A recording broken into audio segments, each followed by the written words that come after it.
إن الحمد لله نحمده ونستعينه ونستغفره ونؤمن به ونتوكل عليه ونعوذ بالله من شرور أنفسنا وسيئات أعمالنا من يهده الله فلا مضل له ومن يضلل فلا هادي له وأشهد أن لا إله إلا الله وحده لا شريك له وأشهد أن محمدا عبده ورسوله أما بعد محترم حضرات، جب رمضان المبارک کا مہینہ قریب ہوتا ہے اس بات کی بحث شروع ہو جاتی ہے کہ تراویح کی کتنی رکعتیں ہیں۔ اس بات کی بحث بہت کم ہوتی ہے کہ تراویح پڑھنی کیسے ہے، اس کی صفات، اس کی خصوصیات کیا ہیں، ہماری مسجدوں میں کس طرح سے تراویح پڑھی جاتی ہے۔ اس کے مقابلے میں زیادہ بحث اس بات کو لے کر کے ہوتی ہے کہ تراویح کی رکعتیں کتنی ہیں، اور اس ضمن میں بعض حضرات یہ دلیل دیتے ہیں، بلکہ ان کا مقصد شاید دلیل دینا نہیں ہوتا بلکہ ایک گروہ پہ تان کسنا ہوتا ہے۔ وہ یہ کہ حرمین شریفین یعنی مکہ اور مدینہ کے حرم میں 20 رکعتیں تراویح ہوتی ہیں، اور اس بات کو لے کر کے ایک جماعت پر انگلیاں اٹھائی جاتی ہیں کہ یہ لوگ حرمین شریفین یعنی خانہ کعبہ اور مسجد نبوی کے عمل کو بھی نہیں مانتے۔ آج کے اس مجلس میں میں اسی سے متعلق چند باتیں رکھنا چاہتا ہوں۔ حرمین شریفین میں 20 رکعت تراویح، چند حقائق اور وجوہات کے نام سے۔ سب سے پہلے یہ جان لیں کہ اللہ کے رسول صلی اللہ علیہ وسلم کی جو سنت تراویح کے سلسلے میں وہ معروف ہے۔ آپ صلی اللہ علیہ وسلم اکثر گھر ہی میں پڑھ لیا کرتے تھے۔ قیام اللیل یا تہجد کے نام سے جو نماز جانی اور پہچانی جاتی ہے وہی تراویح ہے۔ صرف 3 راتیں آپ صلی اللہ علیہ وسلم نے مسجد نبوی میں جماعت سے پڑھائی، اور آپ صلی اللہ علیہ وسلم کا عمومی عمل رکعتوں کے سلسلے میں کہ کتنی رکعتیں آپ پڑھتے تھے، واضح طور پر عائشہ رضی اللہ تعالیٰ عنہ کی روایت میں ہے۔ فرماتی ہے جب ان سے پوچھا گیا کہ اللہ کے رسول صلی اللہ علیہ وسلم کی رمضان میں کتنی رکعتیں ہوتی تھی نماز، تو انہوں نے بتلایا کہ رمضان ہو یا کوئی اور مہینہ آپ صلی اللہ علیہ وسلم 11 رکعتوں سے زیادہ نہیں پڑھتے تھے۔ 8 رکعتیں تہجد یا تراویح یا قیام اللیل کی، اور 3 وطر کی، اور کبھی کبھی آپ صلی اللہ علیہ وسلم سے 2 رکعتیں اور بھی ثابت ہیں۔ یہ 4 رکعتیں، پہلی 4 رکعتیں جو ہیں 2 رکعت کر کے آپ صلی اللہ علیہ وسلم ایسے پڑھتے کہ عائشہ رضی اللہ تعالی عنہا فرماتی ہیں کہ تم ان کی حسن و خوبی اور طول کا حال نہ پوچھو، نہایت ہی خشوع اور خضوع کے ساتھ اور اس کو مزین کر کے پڑھتے۔ پھر اس کے بعد 4 رکعتیں ویسے ہی پڑھتے، پھر 3 رکعتیں وطر پڑھتے۔ عائشہ رضی اللہ تعالیٰ عنہ فرماتی ہیں کہ ایک بار میں نے پوچھا یا رسول اللہ کیا آپ وطر پڑھنے سے پہلے سو جاتے ہیں؟ تو آپ صلی اللہ علیہ وسلم نے فرمایا عائشہ میری آنکھیں سوتی ہیں لیکن میرا دل نہیں سوتا ہے۔ امام بخاری نے اس کو روایت کیا ہے۔ اسی طرح موطا امام مالک کی روایت ہے جسے علامہ عبد الرحمن مبارک پوری اور امام البانی نے صحیح قرار دیا ہے، کہ اس کے اندر ہے سائب ابن یزید رضی اللہ تعالیٰ عنہ سے کہ انہوں نے کہا کہ عمر ابن خطاب رضی اللہ تعالیٰ عنہ نے ابی ابن کعب اور تمیم داری کو رضی اللہ عنہما یہ حکم دیا کہ ان یقوم للناس ب11 رکعۃ، کہ لوگوں کو 11 رکعتیں پڑھائیں۔ یعنی صحابہ کرام میں بھی یہ چیز معروف تھی کہ اللہ کے رسول صلی اللہ علیہ وسلم 11 رکعت ہی پڑھا کرتے تھے. اور ظاہر سی بات ہے کہ جب تمیم داری اور ابی بن کعب کو لوگوں کی جماعت کرنے کے لیے مکلف کیا تراویح کے لیے مسجد نبوی میں، تو عمر ابن خطاب رضی اللہ تعالیٰ عنہ نے ان کو کہا کہ انہیں لوگوں کو 11 رکعتیں پڑھایا کرو. روایت میں آتا ہے کہ قاری یقرأ بالمعین، قاری جو ہے نا لمبی لمبی صورتیں پڑھتا، یعنی ایسی صورتیں جن کی آیتیں 100 سے قریب یا 100 سے کچھ زیادہ ہوں، وہ صورتیں پڑھا کرتا. حتی کننا نعتمد علی العشی، اتنی لمبی نماز قرات ہوتی کہ ہم چھڑیوں پہ ٹیک لگاتے. من طول القیام، اتنا زیادہ قیام ہوتا. وما کننا ننصرف الا فی فروع الفجر، اور ہم فجر کے ابتدائی حصے میں ہی نماز سے فارغ ہوتے اور واپس ہوتے سحری کے لیے. اور ایک روایت میں صاحب ابن یزید کی روایت میں ہے کہ 13 رکعت عمر رضی اللہ تعالیٰ عنہ کے زمانے میں پڑھا کرتے تھے. یہ 11 رکعت والی روایت کے مخالف نہیں، کیونکہ بعض لوگ تنہا 2 رکعت بھی پڑھ لیا کرتے تھے، جیسا کہ معرفت آثار سنن کے اندر موجود ہے یہ روایت. صحابہ کرام کا ذوق و جذبہ اس سلسلے میں یہی تھا، تراویح کے سلسلے میں، کہ آپ اسی سے اندازہ لگا لیجئے کہ جب ان کو خبر لگی، اللہ کے رسول صلی اللہ علیہ وسلم نے 3 دنوں تک مسجد نبوی میں تراویح پڑھائی تھی، پھر چوتھے دن آپ اس لیے نہیں نکلے کہ مبادا صحابہ کرام کے ذوق و شوق کو دیکھتے ہوئے اللہ تبارک و تعالیٰ اسے فرض نہ قرار دے. تو ایسے پہلے دن، دوسرے دن اور تیسرے دن جب لوگوں کو خبر لگی تو لوگ اتنے زیادہ اکٹھے ہوئے، اتنی تعداد بڑھ گئی کہ آپ صلی اللہ علیہ وسلم نے آنا ہی چھوڑ دیا کہ فرض نہ ہو جائے، اور مسجد تنگ پڑ گئی، مسجد بھر گئی لوگوں سے. چنانچہ اللہ کے رسول صلی اللہ علیہ وسلم جب آنا بند کر دیا آپ نے،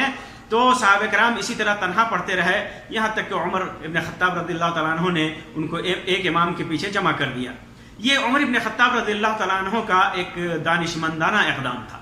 جس کی مثال اللہ کے رسول صلی اللہ علیہ وسلم کے عمل میں موجود تھا. یعنی جماعت سے ایک امام کے پیچھے پڑھنا، یہ دلیل موجود تھی، اور اسی دلیل کے بنیاد پر منتشر لوگوں کو عمر ابن خطاب رضی اللہ تعالیٰ عنہ نے اپنے دانشمندانہ فیصلے سے ایک امام پہ جمع کر دیا تاکہ لوگ منتشر نہ رہیں. اس وجہ سے بعض سارے لوگ جن کو دین کے فہم کے اندر زیادہ دسترس نہیں، وہ کہتے ہیں کہ عمر رضی اللہ تعالیٰ عنہ نے بدعت ایجاد کر دی، اور دلیل پکڑتے ہیں عمر رضی اللہ تعالیٰ عنہ کو اس قول نعم البدعۃ ہذہ، کیا ہی اچھی چیز ہے. آپ نے کہا تھا جہاں بدعت سے مراد بدعت اصطلاحی یا بدعت شرعی نہیں تھا مقصد آپ کا، بلکہ یہ لوگوں تھا کہ نئی چیز ہے جو دیکھنے میں بڑا اچھا لگ رہا تھا، تو اس کی وجہ سے کہتے ہیں کہ یہ بدعت انہوں نے ایجاد کیا، بدعت عمری کے نام سے اس کو جانا جاتا ہے. لیکن یہ کہنا صحیح نہیں ہے، کیونکہ پہلی وجہ تو اس کا ثبوت اللہ کے رسول صلی اللہ علیہ وسلم کی سنت کے اندر موجود ہے، اور دوسری وجہ اللہ کے رسول صلی اللہ علیہ وسلم نے فرمایا، جیسا کہ عرباد بن ساریہ رضی اللہ تعالیٰ عنہ کی روایت ہے، امام ابو داؤد، امام ترمذی، امام ابن ماجہ اور امام احمد وغیرہ نے اس کو روایت کیا ہے. امام البانی نے صحیح سنن ابی داؤد کے اندر اسے صحیح قرار دیا ہے. اللہ کے رسول صلی اللہ علیہ وسلم نے فرمایا فعلیکم بسنتی وسنت الخلفاء الراشدین المہدیین، کہ میری سنت کو لازم پکڑنا اور خلفائے راشدین جو ہدایت یاب ہیں ان کی سنت کو لازم پکڑنا. عضوا علیہا بالنواجذ، دانتوں سے مضبوطی کے ساتھ انہیں پکڑے رہنا. تو عمر ابن خطاب رضی اللہ تعالیٰ عنہ ایک خلیفہ راشد ہیں، اور آپ رضی اللہ تعالیٰ عنہ نے جو چیز سنت کے مطابق سمجھا اور اس کو نئے سرے سے مزین کر کے لاگو کیا، تو بدعت کا الزام نہیں لگایا جا سکتا. اب سوال یہ ہے کہ عمر رضی اللہ تعالیٰ عنہ نے کیسے اسے نافذ کیا، یعنی تراویح کو جماعت کے ساتھ ایک امام کے پیچھے کیسے نافذ کیا. تو اس سلسلے میں جیسا کہ معطا کی صحیح روایت میں ہے کے اندر ہے کہ انہوں نے تمیم داری اور ابی بن کعب رضی اللہ تعالیٰ عنہما کو باری باری امامت پر متعین کیا. بعض روایتوں کے مطابق ابی بن کعب کو مردوں کو کی امامت کے لیے اور تمیم داری کو عورتوں کی امامت کے لیے متعین کیا. امام محمد ابن نصر مروزی نے تمیم داری کی جگہ پر سلیمان ابن ابی حثمہ کا ذکر کیا ہے. بعض روایتوں میں ہے، عثمان ابن سلیمان سے مروی ہے کہ عثمان ابن کے وہ کہتے ہیں کہ میرے باپ وہ کہتے ہیں سلیمان ابن سلیمان کہ ابو حسمہ جو ان کے باپ تھے سلیمان، وہ فرماتے ہیں کہ عمر ابن خطاب رضی اللہ تعالی عنہ نے جمع عمر الناس علی 12 رکعۃ، 12 رکعتیں پڑھانے پہ عمر رضی اللہ تعالی عنہ نے لوگوں کو جمع کیا. فکان سلیمان یقوم ب4، سلیمان جو ہے یہ 4 رکعتیں پڑھایا کرتے تھے. تاریخ کبیر میں امام بخاری نے اس کو ذکر کیا ہے، اور اس طرح تاریخ دمشق میں بھی یہ روایت ہے. اسی طرح یہاں پر ایک چیز کی وضاحت ضروری ہے کہ مسجد نبوی میں تاریخی اعتبار سے کتنی رکعتیں ہوتی تھی تراویح کی، یعنی مختلف ادوار میں کس طرح ہوتی تھی. بہت سارے لوگوں نے دعویٰ کیا ہے کہ عمر ابن خطاب رضی اللہ تعالیٰ عنہ کے زمانے سے لے کر کے مسلسل ہمارے زمانے تک مسجد نبوی میں 20 رکعتیں ہی ہوا کرتی رہی ہیں اور ہوتی ہیں. یہ دعویٰ انہوں نے کیا، حالانکہ ان کا دعویٰ جب ہم تاریخ پر نظر دوڑاتے ہیں تو دعویٰ غلط ثابت ہوتا ہے. مسجد نبوی میں اللہ کے رسول صلی اللہ علیہ وسلم کے زمانے میں، ابو بکر صدیق رضی اللہ تعالیٰ عنہ کے زمانے میں باضابطہ کسی رکعت کی تعداد کا ذکر تو نہیں ہے، لیکن چونکہ عائشہ رضی اللہ تعالیٰ عنہ کی روایت صحیح روایت موجود ہے کہ آپ صلی اللہ علیہ وسلم رمضان یا غیر رمضان میں 11 رکعتوں سے زیادہ نہیں پڑھا کرتے تھے. اسی وجہ سے یہ ماننا پڑے گا کہ ان دونوں عہد میں 11 رکعتیں ہی ہوا کرتی تھی، یعنی ابو بکر صدیق رضی اللہ تعالیٰ کے زمانے میں اور اس سے پہلے اللہ کے رسول صلی اللہ علیہ وسلم کے زمانے میں. اور عمر ابن خطاب رضی اللہ تعالیٰ عنہ کے زمانے میں محدثین نے لکھا ہے کہ ابتدائی عہد میں ایسی ہی معاملہ تھا. بلکہ بعد کے عہد میں بھی روایت ہے کہ عمر ابن خطاب رضی اللہ تعالیٰ عنہ نے 8 رکعتیں یعنی 8 اور 3 11 رکعتیں ہی پڑھانے کا حکم دیا تھا، جیسا کہ موطا کی مذکورہ روایت کے اندر موجود ہے کہ انہوں نے ابی بن کعب اور تمیم داری کو 11 رکعتیں پڑھانے کا حکم دیا تھا. البتہ کچھ روایتیں جو 20 کی ملتی ہیں وہ سب کی سب اپنے ضعف اور انقطاع کی وجہ سے مرجوع ہیں. اعتبار کے قابل اس لیے نہیں ہے کہ ان کے اندر ضعف بھی ہے، انقطاع بھی ہے. یہ مقام ان کی سندوں کو لے کر کے بحث کرنے کا نہیں ہے، لیکن محدثین نے ان ساری روایتوں کے اندر کلام کیا ہے. اسی طرح عثمان ابن عفان رضی اللہ تعالیٰ عثمان غنی رضی اللہ تعالیٰ عنہ کے زمانے میں واضح بیان موجود نہیں، لیکن ظاہر یہی ہے کہ عمر رضی اللہ تعالیٰ عنہ کے زمانے میں جو تھا وہی جاری رہا ہوگا، یعنی 11 رکعتیں، اور اگر 20 والی روایت صحیح ہو جاتی ہے تو 20 رکعتیں. اسی طرح علی بن ابی طالب رضی اللہ تعالیٰ عنہ کے زمانے میں کئی روایتیں ہیں. 20 کی بھی روایت ہے، 39 کی بھی روایت ہے، 39 کی بھی روایت ہے، یعنی 36 تراویح کی اور 3 وتر کی، وتر کے ساتھ 39 رکعتیں علی رضی اللہ تعالیٰ عنہ کے زمانے میں. اسی طرح امام مالک رحمۃ اللہ علی رضی اللہ تعالیٰ عنہ کے بعد امام مالک رحمۃ اللہ علیہ کا جب زمانہ آیا تو 39 رکعت کا ذکر ہے، یعنی 38 رکعتیں تراویح کی اور 1 رکعت پھر وتر کی. یہاں پر ایک اور چیز ہے، جو لوگ دلیل پکڑتے ہیں کہ زیادہ پڑھ سکتے ہیں تو کیا وہ وتر پڑھ سکتے ہیں؟ مسجد نبوی میں 1 وتر بھی ہوتی رہی ہے اور آج بھی ہوتی ہے 1 رکعت، اور یہ لوگ 1 رکعت وتر نہیں پڑھتے. یہاں تک روایت ہے کہ امام مالک نے اس سے کم کرنے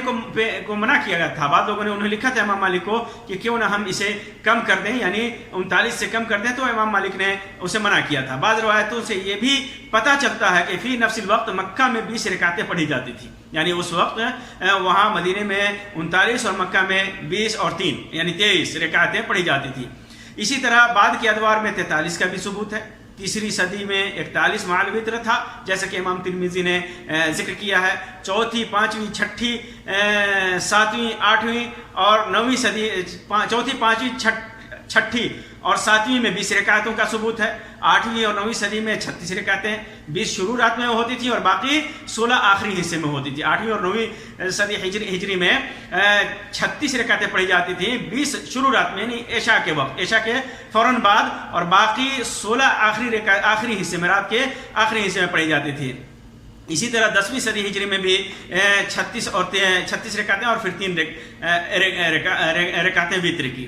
اسی طرح 14ویں صدی تک حال یہی رہا کہ 20 عشاء کے بعد اور 16 آخر میں، جسے ستۃ عشریہ کہا جاتا تھا ان کے زبان میں، ستۃ عشریہ جو تہجد کے نام پر آخری رات میں پڑھتے تھے۔ اس سے یہ بھی پتہ چلا کہ 20 پر اجماع کا دعویٰ بالکل صحیح نہیں ہے، کیونکہ مسجد نبوی میں 20 سے زیادہ بھی پڑھی گئی ہیں، 36 39 بعض روایتوں کے مطابق 41 بھی پڑھی گئی ہیں، اور اللہ کے رسول صلی اللہ علیہ وسلم کے زمانے میں 8 رکعتیں بھی پڑھی گئی ہیں۔ اسی طرح 1400 سالوں تک مسلسل حرمین میں 20 رکعت پڑھنے کا دعویٰ نہ یہ کہ جھوٹ ہے، بلکہ اس کے ذریعے لوگوں کو گمراہ بھی کیا جاتا ہے، یہ کہہ کر کہ مسلسل وہ عمل چلا آ رہا ہے کہ کچھ لوگ حرمین کے متواتر اور مستقل عمل کے خلاف عمل کرتے ہیں، یہ کہہ کر کے تان کیا جاتا ہے کہ حرمین کے اندر جو مستقل اور متواتر عمل ہے اس کے خلاف یہ لوگ عمل کرتے ہیں، جبکہ ایسی بات نہیں ہے۔ مختلف زمانے میں مختلف طریقے سے لوگ مختلف رکعتوں کے ساتھ حرمین شریفین میں نمازیں پڑھتے رہے ہیں، مختلف رکعتوں کے ساتھ، یعنی جس کو جو جس فکر کا حامل مدینے پہ جس کا تسلط ہوتا تھا، اسی فکر کے مطابق وہاں تراویح کی کیفیت، تراویح کی رکعتیں اور تراویح کے امام سے متعلق ایک امام پڑھا ہے، 2 امام پڑھا ہے، وقت عشاء کے بعد اور آخری پہر میں، پھر اسی طرح وطر کے اندر کیا کرنا چاہیے، اس کی صفت کیا ہونی چاہیے، وطر کی دعائیں کیسی ہونی چاہیے، قنوت کیسا ہونا چاہیے، جو جس فکر کا حامل ہوتا تھا اور اس زمانے میں اس کی چلتی تھی مدینے میں، اسی حساب سے وہ وہاں پر عمل کیا جاتا تھا۔ پھر جب حجاز پر سعودی حکومت بنی، اس وقت متعدد ائمہ مختلف جماعتوں کے ساتھ 20 رکعت پڑھتے تھے، چونکہ مختلف لوگوں نے مختلف جماعتیں قائم کر رکھی تھی، ہر مسلک کا آدمی اپنا امام مقرر کر رکھا تھا، اس کے حساب سے وہ لوگ پڑھتے تھے، اور ان میں سے مالکیہ پھر 20 رکعت عشاء کے بعد پڑھتے تھے وہ لوگ، اور مالکیہ جو ہے نا پھر آخر میں آ کر کے 16 رکعتیں پڑھتے تھے۔ پھر جب سعودی حکومت کو استقرار مل گیا تو تراویح کے ساتھ ساتھ 5 وقتہ نمازوں کو بھی ایک امام پر متحد کر دیا گیا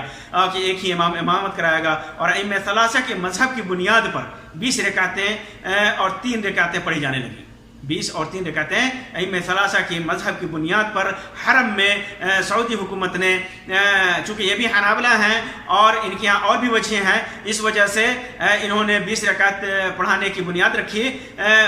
البتہ آخری عشرے میں 10 قیام اللیل اور 3 وتر کے ساتھ پڑھی جاتی، اس طرح پوری 36 رکعتیں وہ پڑھا کرتے تھے۔ یہاں یہ بھی واضح رہے کہ یہ حرمین شریفین میں ہی صرف 20 رکعتیں پڑھی جاتی ہیں، یا آخری عشرے میں 20 سے زیادہ پڑھی جاتی ہیں، ورنہ مکہ اور مدینہ کے پورے سعودی عرب میں مکہ اور مدینہ کے علاوہ، یعنی حرمین کے علاوہ مکہ اور مدینہ میں قریب ہی کی مسجدوں میں، حرمین کے مسجد نبوی اور خانہ کعبہ کے قریب کی جو مسجدیں ہیں وہاں بھی، اور پورے سعودی کی دوسری مسجدوں میں 11 رکعتیں ہی پڑھی جاتی ہیں، 11 رکعت، اس سے زیادہ نہیں پڑھی جاتی، اور آخر میں عشر اواخر میں آخری 10 دنوں میں 4 عشاء کے بعد اور 7 مع الوتر آخری پہر میں پڑھی جاتی ہیں۔ یہ یہاں کا عمل ہے، صرف حرمین میں یہ چیز ہے کہ 20 رکعتیں پڑھی جاتی ہیں۔ در حقیقت اس میں جیسا کہ میں نے بتایا کہ یہ ائمہ ثلاثہ، امام شافعی، امام احمد بن حنبل اور امام ابو حنیفہ رحمہم اللہ کے مسلک یا رجحان کے مطابق 20 رکعتیں پڑھائی جاتی ہیں۔ اس کے علاوہ سعودی علماء کا، موجودہ سعودی علماء کا جو رجحان ہے وہ یہ ہے کہ چونکہ تراویح ایک نفلی نماز ہے، اس لیے اس کی رکعات میں اضافے کی گنجائش ہے، نفلی نماز ہے، اس لیے اسے نفلی سمجھ کر کے آدمی اگر اس کی رکعتوں میں اضافہ کرے تو کوئی حرج نہیں ہے، کیونکہ اللہ کے رسول صلی اللہ علیہ وسلم نے فرمایا، جیسا کہ عبداللہ ابن عمر رضی اللہ تعالیٰ عنہما کی روایت ہے کہ اللہ کے رسول صلی اللہ علیہ وسلم سے ایک آدمی نے صلاۃ اللیل کے سلسلے میں سوال کیا، تو اللہ کے رسول صلی اللہ علیہ وسلم نے فرمایا صلاۃ اللیل مثنا مثنا، رات کی نمازیں 2 رکعتیں ہیں، فَإِذَا خَشِيَ أَحَدُكُمُ الصُّبْحَ، پڑھتا رہے، رات کی نمازیں 2 رکعتیں پڑھتا رہے یہاں تک کہ صبح کا ڈر ہو، یعنی فجر کا وقت ہو، صَلَّى رَكْعَةً وَاحِدَةً، تو پھر ایک رکعت وتر کرے گا، تُوتِرُ لَهُ مَا قَدْ صَلَّى، جتنی بھی نمازیں پڑھی ہیں اس کی وتر ہو جائے گی، اس کی وطر ہو جائے گی۔ امام بخاری اور امام مسلم نے اس کو روایت کیا ہے۔ اس میں واضح طور پہ ہے کہ اللہ کے رسول صلی اللہ علیہ وسلم نے کوئی تعداد متعین نہیں کی، بلکہ واضح کر اس کے اندر اس بات کا بیان ہے کہ آدمی جتنی چاہے رات کی نماز پڑھتا رہے۔ اسی وجہ سے شیخ ابن باز وغیرہ سے پوچھا گیا کہ، اور شیخ ابن باز سے، امام ابن العثیمین سے جو سعودی عرب کے بڑے علماء میں سے ہیں، اللہ ان دونوں پر رحم فرمائے، اور دیگر علماء بھی اس بات کے قائل ہیں کہ رکعات کی اس سلسلے میں اللہ کے رسول صلی اللہ علیہ وسلم سے اس سلسلے میں رکعات کی عدم تحدید اور توسیع ثابت ہے، تحدید نہیں ہے، توسیع ثابت ہے۔ پھر انہوں نے صلاۃ اللیل مثنی مثنی والی روایت سے ان لوگوں نے استدلال کیا ہے۔ اسی طرح بہت سارے علماء نے بھی توسیع کی بات لکھی ہے۔ لہٰذا اگر حرمین میں 11 سے زیادہ پڑھی جاتی ہے تو کوئی تعجب کی بات نہیں ہے، یہ کوئی تعجب کی بات نہیں ہے، اور نہ 20 پڑھنے کو متعین اور محدود مانا جا سکتا ہے۔ 20 بھی متعین نہیں ہے، محدود نہیں ہے، اس سے زیادہ بھی ہے، کیونکہ حرمین میں اس سے زیادہ بھی لوگوں نے پڑھا ہے۔ البتہ یہاں خیال رہے کہ سنت تو 8 ہی رکعت ہے۔ سنت جو اللہ کے رسول صلی اللہ علیہ وسلم پڑھا کرتے تھے 8 اور 3 11، ابو بکر صدیق رضی اللہ تعالیٰ عنہ کے زمانے میں 8 اور 3 11، عمر ابن خطاب رضی اللہ تعالیٰ عنہ کے زمانے میں 8 اور 3 11، یہ سنت ہے، 8 سنت ہے۔ اب آدمی اگر رمضان کے مہینے میں خاص طور سے اپنے نوافل میں اضافہ کرنا چاہتا ہو تو کوئی حرج نہیں ہے، وہ نوافل سمجھ کر کے جتنی زیادہ وقت کا استغلال کرنا چاہے، وقت کا استعمال کرنا چاہیے چاہے خیر کے لیے، برکت کے لیے، اور نماز کے ذریعے زیادہ سے زیادہ تلاوت اور قرآن کا سماع کرنا چاہتا ہو تو اس کے لیے اس مذکورہ روایت صلاۃ اللیل مثنی مثنی کی بنیاد پر اور علماء کی توضیح اور تشریح کی بنیاد پر جائز ہے، وہ پڑھ سکتا ہے، لیکن سنت صرف اور صرف 11 رکعت ہے، جیسا کہ حدیث میں ثابت ہے۔ اب یہاں پر ایک اور چیز ہے، بہت سارے لوگ جو کہتے ہیں کہ حرمین میں 20 رکعتیں پڑھی جاتی ہیں اور یہ لوگ 20 رکعت نہیں پڑھتے، انکار کرتے ہیں، تعنت کرتے ہیں، دشمنی کرتے ہیں، تو ایک چیز یہاں ضروری ہے بتا دینا کہ ہمارے لیے دلیل کتاب و سنت ہے، سنت ہے۔ کیا حرمین کے اعمال دلیل شرعی ہیں؟ سارے اعمال کوئی کہہ سکتا ہے کہ دلیل شرعی ہے؟ خود حنفیہ کے ہاں صرف 4 قسمیں ہیں دلائل شرعیہ کی، صرف 4 قسمیں ہیں، قرآن، سنت، اجماع اور قیاس۔ تو یہ کیا یہ 5ویں قسم وہ مان سکتے ہیں؟ مانیں گے؟ ہرگز نہیں مانتے، وہ خود نہیں مانیں گے۔ ہمارے لیے دلیل قرآن و سنت ہے، تو اس وجہ سے حرمین کے کسی عمل کو دلیل شرعی ماننا دلائل شرعیہ میں مزید ایک دلیل کا اضافہ ہے۔ کتاب و سنت میں کہیں بھی اس بات کی ضمانت نہیں دی گئی ہے کہ حرمین میں جو بھی عمل ہوگا وہ حجت و دلیل قرار پائے گا، بلکہ اس ایک وقت تھا کہ خود خانہ کعبہ کے اندر بتوں کی پوجا ہوتی تھی، لیکن یہ قطعی اس بات کی دلیل نہیں بن سکتی بتوں کی پوجا جائز ہے۔ نیز بعد میں ایک دور بھی گزرا، جیسا کہ سعودی حکومت آنے سے پہلے حرم میں 4 مصلے لگتے تھے، 4 امام الگ الگ اپنے وقتوں سے پڑھایا کرتے تھے، اسے بھی حرم کی وجہ سے سند نہ مل سکی۔ جب حکومت آئی، سعودی حکومت اور علماء مل بیٹھ کر کے انہوں نے ایک امام کو پر سب کو جمع کیا، تو اس وقت یہ نہیں کہا کہ حرم کی یہ بات، یہ عمل حرم کا یہ دلیل شرعی ہے اس لیے اس کو رہنے دیا جائے، بلکہ لوگوں نے اس کو ایک بدعت مانا اور بدعت کو جڑ سے اکھاڑ پھینکا، اور الحمدللہ آج تک اسی پر عمل ہے۔ تعجب کی بات ہے کہ حرمین میں تراویح کی دلیل ماننے والے غیر رمضان میں حرم کے ائمہ کے عمل کو دلیل جاننا تو دور کی بات ہے، یہ انہیں مسلمان بھی نہیں گردانتے۔ گروہ ایسا بھی ہے جو ان کے پیچھے نماز پڑھنا جائز ہی نہیں سمجھتے، ان کو مسلمان ہی نہیں سمجھتے، یہاں تک کہ حج وغیرہ میں، عمرے وغیرہ کے موقع سے جب وہ عمرہ کرتے ہیں اور حج میں آتے ہیں، یہ مشاہدے میں باتیں آئی ہیں، بلکہ وہ اپنے ملکوں میں اس بات سے منع کرتے ہیں کہ جب تم حرمین میں جاؤ تو وہاں کے امام کے پیچھے نماز مت پڑھنا، کیونکہ نعوذ باللہ وہ کافر ہیں، وہ بھٹکے ہوئے ہیں دین سے۔ اور کمال تو یہ ہے کہ انہی اس کی 20 رکعت کے عمل کو دلیل مانتے ہیں، یہ عجیب معاملہ ہے۔ اور دوسری بات یہ کہ صرف حرم میں 20 رکعتیں ہی نہیں پڑھی جاتی، جیسا کہ پہلے بتایا، آخری عشرے میں مزید رکعات کا اضافہ بھی ہوتا ہے، جبکہ یہ لوگ اسے بھی دلیل نہیں مانتے. اور اسی طرح حرمین میں بہت سارے اعمال ہوتے ہیں, بہت سارے اعمال آپ دیکھیں گے. آمین بالجہر ہے, رکوع کے بعد رکوع سے پہلے رفع الیدین ہے. اس کے علاوہ اور بھی بہت سارے اعمال ہیں, عقیدہ اور اعمال سے متعلق بہت سارے مسائل ہیں جس میں ان کو ان ائمہ سے بے درجہ اختلاف ہے, بہت زیادہ اختلاف ہے. ان ساری چیزوں کو یہ لوگ دلیل نہیں بنائیں گے اور اپنے فائدے کے لیے 20 رکعت والی نماز کو, تراویح کو دلیل بنائیں گے اور اس کی بنیاد پر ایک ایسی جماعت کو گمراہ اور گردانیں گے جو جماعت یہ کہتی ہے کہ ہمیں سنت سے دلیل لا دو, ہم اس پر عمل کرنے کے لیے تیار ہیں. اسی طرح موجودہ رمضان میں تراویح, ابھی جب کرونا کی وبا آئی تو یہاں کی حکومت نے اور امام رئیس مسجد شؤون المسجد حرمین نے یہ اعلان کیا کہ مسجدوں میں 20 رکعتیں تراویح نہ پڑھ کے صرف 10 رکعتیں پڑھی جائیں گی, 10 رکعتیں پڑھی جائیں گی. یعنی تخفیف کر کے ان لوگوں نے 20 کو 10 پر کر دیا. پھر اس کے بعد 3 رکعت وتر ادا کیے جائیں گے. پہلے امام تراویح کی 6 رکعت اور دوسرے امام پر امام 4 رکعت اور 3 وتر ادا کریں گے. وتر کی تیسری رکعت میں قنوت یعنی دعا مختصر ہوگی. رمضان کے آخری عشرے میں 21ویں شب سے آدھی رات کے بعد تہجد کی نماز جماعت کے ساتھ ادا کی جائے گی اور ختم قرآن تراویح اور تہجد میں ملا کر کے 29ویں شب کی نماز تہجد میں ہوگی. یہ فیصلہ یہاں ہوا اور ایسے موقع سے ان کے پیٹ میں درد ہونا لازم ہے. جو 20 رکعات کے دہائی دیتے ہیں حرم میں, جب یہ فیصلہ آیا تو ان کے پیٹ میں درد ہونا لازمی ہو گیا اور مختلف طریقے سے انہوں نے اخبارات میں, مجلات میں اور اپنے ویڈیو کے ذریعے مختلف سوشل میڈیا پر انہوں نے بیانات جاری کیے کہ ایک 1400 صدی سے چلا آ رہا عمل سعودی حکومت نے اس کو بدل دیا, جبکہ کم اور زیادہ کا ثبوت ہے.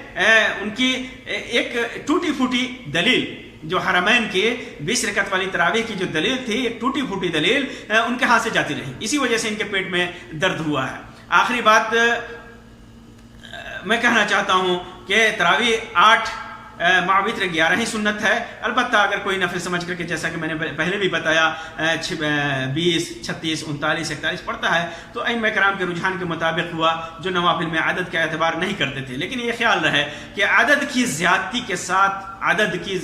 ساتھ سب سے بنیادی بات جو آخر میں کہنا چاہتا ہوں وہ یہ ہے کہ عدد کی زیادتی کریں آپ تو نماز کی روح کو اپنے پاؤں تلے نہ رو دیں. نماز کا جو مقصد ہے اسے آپ نہ بھولیں. اسلاف سے جو 20 رکعتیں یا 36 رکعتیں 41 رکعتیں 8 اور 11 سے زیادہ جو ثابت ہیں, وہ کیوں ثابت ہے؟ بعض روایتوں میں آتا ہے, ذکر ہے مورخین نے اور بعض ائمہ نے اس کو ذکر کیا ہے کہ جب امام تخفیف کرتا تھا رکعتوں میں بعض وجوہات کی بنیاد پر, تو ان لوگوں نے رکعات میں زیادہ کر دیا. نماز میں جب امام تخفیف کرتا قرات میں تو ان لوگوں نے رکعات میں زیادہ کر دیا تاکہ اس فضیلت والی رات کا فائدہ اٹھایا جائے. اس فضیلت والی رات کا فائدہ اٹھایا جائے اور زیادہ سے زیادہ نوافل ادا کریں. اسی وجہ سے رکعات میں زیادتی کا سبب بنا. لیکن ہمارے یہاں کیا ہے کہ زیادہ تو کر دیا لیکن نماز کی روح کو یہ پاؤں تلے رو دیتے ہیں. آپ بر صغیر کی مسجدوں میں چلے جائیں, اللہ المستعان کس طرح کتنی سرعت کے ساتھ قرآن کی تلاوت ہوتی ہے اور اتنی سرعت کے ساتھ رکوع اور سجود ہوتا ہے. آپ چلے جائیں, لگتا ہے کہ جیسے یہ سال بھر کے بھوکے ہوں اور تراویح کے پیچھے کھانا رکھا ہوا ہے جس کے لیے یہ دوڑ پڑیں گے. اس طرح تیزی کے ساتھ یہ عدد میں آپ زیادتی کر لیں. ہو سکتا ہے نفلی نمازوں پر قیاس کرتے ہوئے, استدلال کرتے ہوئے جائز مانا جائے اور جائز ہو بھی سکتا ہے آپ نفل پڑھیں, لیکن اس کی روح کو تو نہ رو دیں. آپ دیکھیں گے ساری مسجدوں میں آپ صرف ایک ساتھ.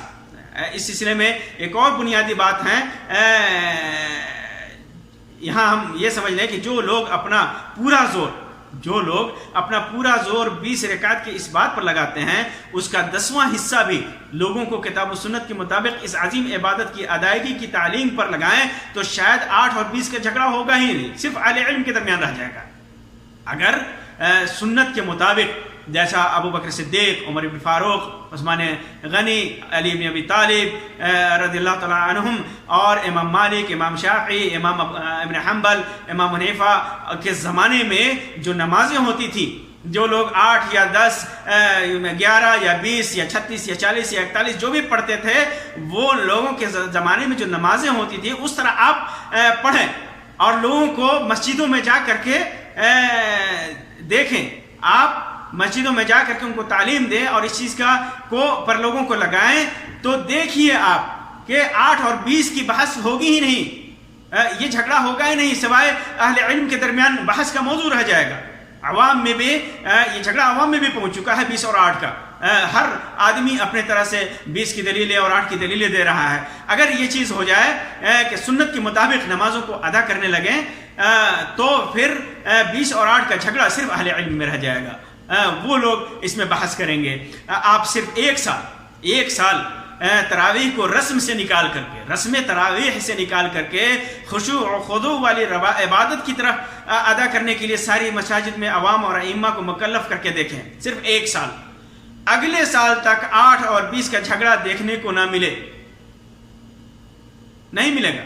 اور اگر ملے گا بھی تو اس میں کم از کم 80% کی کمی آ چکی ہوگی۔ تو اس جھگڑے سے نکل کر کے آپ کوشش کریں، ہم بھی کوشش کریں کہ جو سنت میں اللہ کے رسول صلی اللہ علیہ وسلم سے جو ثابت ہیں سنت سمجھ کر کے ہم اتنا خشوع و خضوع کے ساتھ ادا کریں، اور اگر ہم زیادہ پڑھنا چاہتے ہیں اگر تو نفل سمجھ کر کے پڑھ سکتے ہیں، لیکن اس کے لیے